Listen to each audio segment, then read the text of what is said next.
Que compartan con nosotros ese aspecto. Yo estudié idiomas en la Universidad Nacional de Colombia.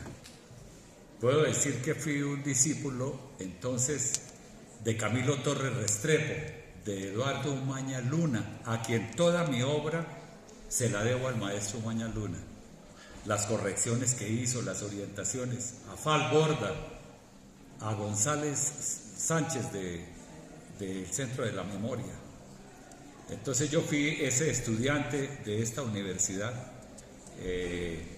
Para mí ellos fueron maestros como Chucho Arango, un torrente novelístico extraordinario.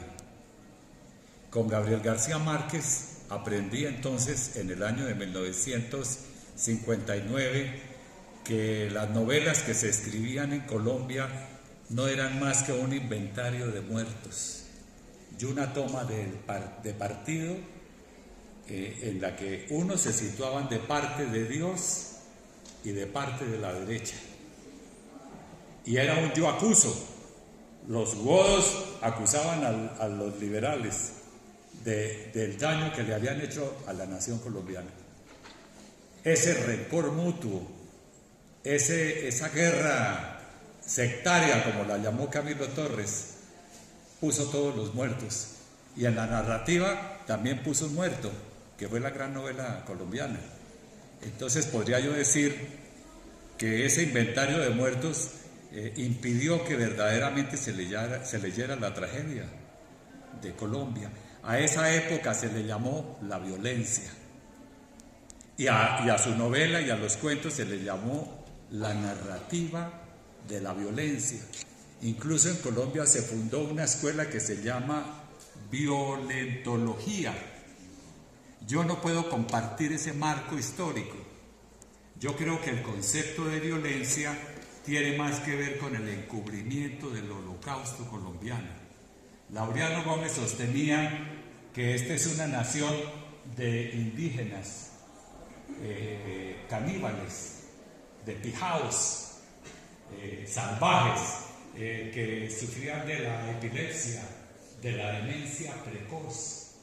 Una nación bárbara, que no era posible que en Colombia pudiera nacer entre los negros del Chocó un Mozart, como me lo dijo alguna vez un crítico, que era imposible que pudiera nacer aquí un premio Nobel de Medicina.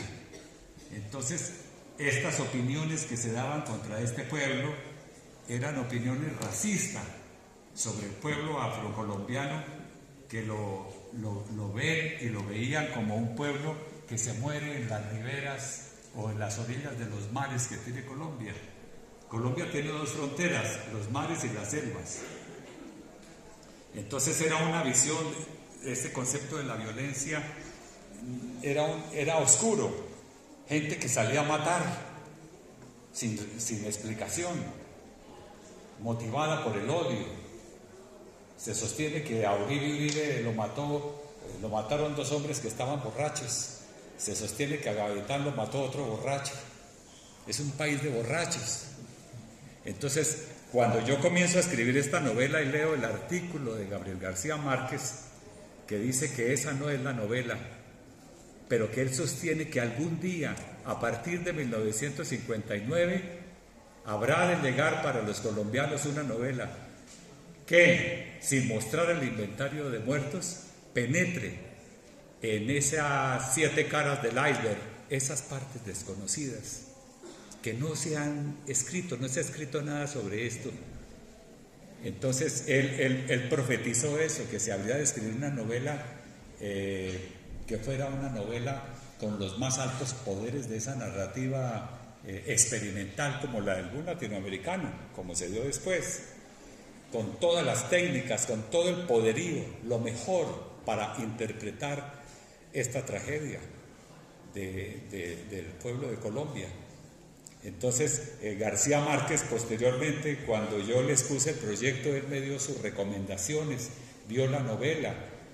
Con estos maestros yo hice 200 versiones, que si hay aquí algún profesor o estudiante que quiera hacer una tesis de grado, yo le entrego las 200 versiones para que pueda hacer una experiencia que nunca se ha hecho. Entonces esa es la experiencia, porque Gabo era un crítico invencible. Gabo no tuvo sino sus amigos en la niñez, y por eso una opinión de García Márquez me parece que a mí me formó en la disciplina, porque yo no me sirvo de la literatura, yo le sirvo a la literatura. Yo no tengo ego, me parece que hay que servirle. Ustedes son los futuros maestros del posconflicto. Qué responsabilidad la que tienen de poder cambiar la historia del país. Entonces, Gabo además me entregó la historia de los niños de Villarrica. Imagínense ustedes los niños de los campos de concentración en el año 54. Cuando llegó la guerra duro con Rojas Pinilla, metieron a todos los niños del Tolima en el campo de concentración de Cunday. Y ahí les pusieron en una alambrada. Eso sucedió en Colombia. Para los que quieran investigar el artículo, se llama Los niños de Villarrica, de Gabriel García Márquez. Bueno, poco a poco vamos entrando en el mundo de la guerra de los violines. Pues vamos a entrar paulatinamente en los sonidos de esa novela. Pues lo primero que le surge a cualquier persona que lee u oye ese título es, bueno, ¿de dónde la guerra de los violines? ¿Por qué? Bien, entonces yo nunca entendí no entendí el concepto de violencia.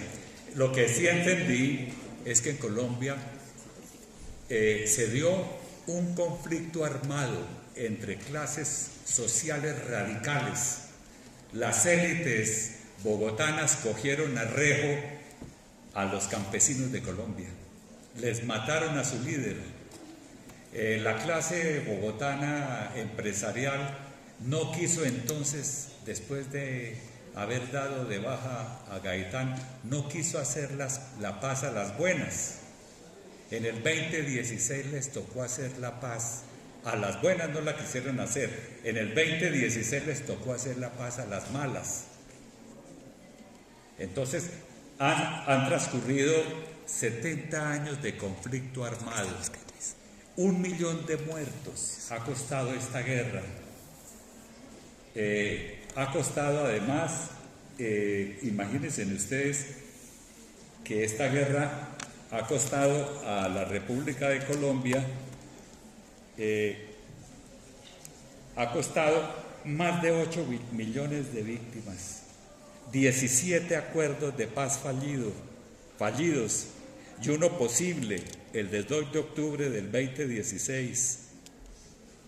Esta guerra de Colombia está tocada por las cosas más particulares de la Guerra Fría, que son las guerras sucias y la artillería que emplearon los soldados poetas, o sea, los soldados periodistas desde los medios de comunicación. Esa artillería no cesa de disparar. RCN y Caracol emplean todas las ametralladoras a fondo, hasta volver a Colombia un país enemigo de sí mismo. Ha sido una guerra larga, dura, que despobló los campos de Colombia y exterminó la clase intelectual del país. Que estas palabras sean un oratorio por todos aquellos que murieron, que en el día de hoy, en este 20 de septiembre, estamos haciendo una oración